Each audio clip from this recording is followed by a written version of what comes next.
All right, so tell me if you've ever experienced something like this. You're in your car, maybe after a long day at work, and you get on your drive home and traffic is horrendous. And on top of the traffic being bad, the person behind you in the car somehow thinks that honking their horn nonstop is going to make the traffic move faster. So there you are in horrible traffic. By the way, it starts to rain and you recognize you lost your phone or you forgot it at the office.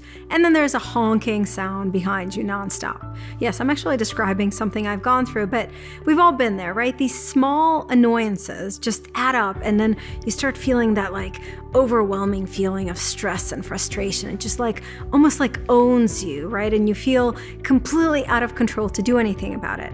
We've all been there. And the thing is, when you stop to think about it, there's little annoying things that happen all the time. And often they're the ones that cause us so much stress and anxiety in the course of our daily lives.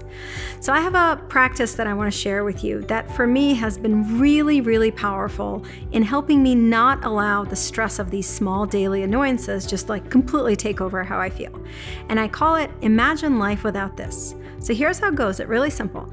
The next time something in your daily life is frustrating you, there's too much traffic, the garage won't open, your phone is really slow, or maybe it's broken, or your kiddo won't get out the door on time, or you spill coffee, or something small that's annoying happens. Pause, and then take a minute to imagine your life without that thing that's annoying you. So imagine your life without coffee. I know, it's a scary moment, but imagine your life without coffee, or imagine your life without a car to be in, or without a job to go to, or without that annoying colleague who is on your nerves but is actually part of your team at work and helping you do the project that you're working on. Take a minute to actually imagine what your life would be like without that thing that's actually frustrating you. And what it does for me when I practice is it really truly reminds me that I'm surrounded by a series of miracles. I have a car and a job and people who are working alongside me, and I live in a city that people want to live in, and therefore there's traffic. And I'm not asking you to actually be happy about the traffic or about the annoying colleague or about the frustrating thing.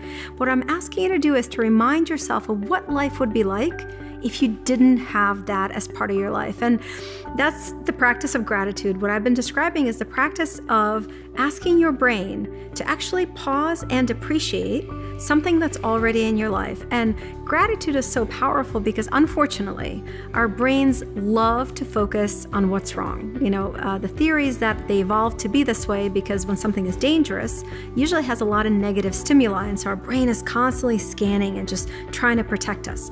What that does, unfortunately, is that we notice things that are annoying or frustrating much more often than we would like.